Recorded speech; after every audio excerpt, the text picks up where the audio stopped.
New factions, new missions, persistent loadouts, Star Citizen Alpha 4.7.2 is live and is bringing a lot of fresh gameplay content with it. We've also had a new roadmap update for Alpha 4.8, including a major change regarding vehicle loadouts, so let's get started. Alright, so with Alpha 4.7.2, Nyx is starting to feel a lot less like some kind of empty forgotten system and more like a place where things are actually going on and going wrong in this case, from a storytelling perspective, not game design. Anyway, there are a few new criminal factions moving in, causing problems for the People's Alliance and pretty much anyone trying to operate there legally.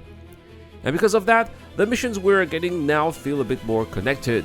Unlike the old ones, the aim is to make sure they all feel like they're not just some random contracts anymore, but actually reflect what's happening in the system. And that's probably the biggest change here. It feels more like you're stepping in some kind of ongoing situation, rather than just picking something off a list. Now, in terms of missions, there's quite a bit added into this update, and it covers a lot of different playstyles. Starting from delivery missions, they are back and I couldn't be happier. For those who are new to the game or are planning to join, feel free to check out my referral code, by the way.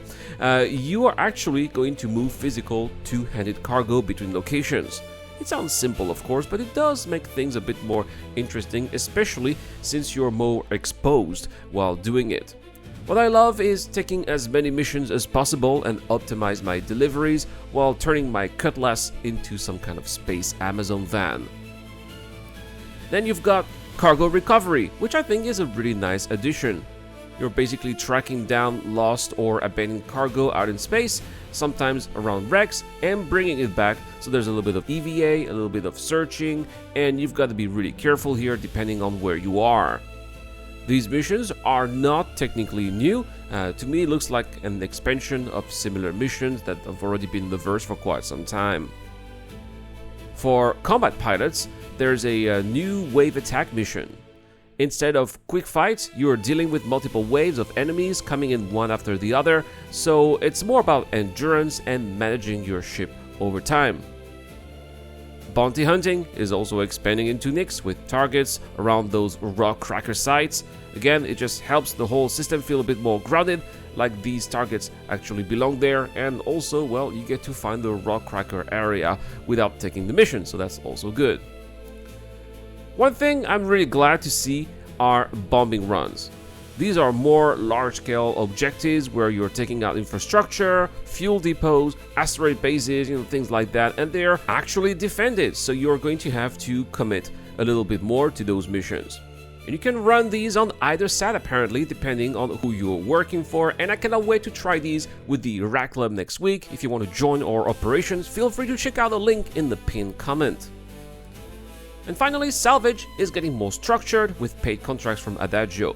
Instead of just finding wrecks randomly, you're actually being sent to specific locations to strip ships down, which makes the whole loop feel a bit more reliable, I would say. So, in total, we were told that 100 new missions are making their way into the verse. That's definitely a lot, and it should keep us busy for a while. Now, moving on to the roadmap update for Alpha 4.8, there are a few interesting things here. First, let's talk about a new flight suit that was revealed. It's called the Tailwind. Not a lot of details on that yet. It's just tentative, but it's always good to see more variety on the gear side. The big one, however, is about vehicle loadouts. We're finally going to get the ability to save and claim ships with predefined loadouts through the ASOP terminals, which is something people have been wanting for such a long time. And that alone is already a huge quality of life improvement, but there's even more to that. Claimed vehicles, as well as their components, are now going to brick after some time. So this ties into the whole idea of persistence, item lifecycle, and basically making sure that things don't last forever. They're also reworking parts in the back end here, like the entitlement system and item imprinting, to make sure that everything actually sticks properly. But yeah, this one feels like a major change and a step towards the direction CIG devs talked about during the last episode of Star Citizen Live, when they did say that they would like items to degrade over time so that there would always be a need to buy new components. Overall, this is a rather strong update. With 4.7.2, it's not just the number of missions that matters, it's how they are starting to connect to what's actually happening in the verse. Nyx in particular is going to feel more alive, more reactive, and that makes a real difference when you are out there playing in the verse. On the 4.8 side, vehicle loadouts stand out as more than just being a quality of life feature.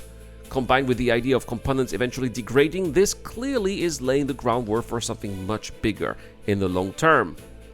But I would be interested, of course, in hearing your thoughts. Are these the kind of changes that you've been waiting for? Do you agree that items should degrade over time? Please tell me what you think in the comment section down below. If you enjoyed this video, don't forget to like and subscribe. As always, it really helps the channel a lot, and I will see you guys in the next one.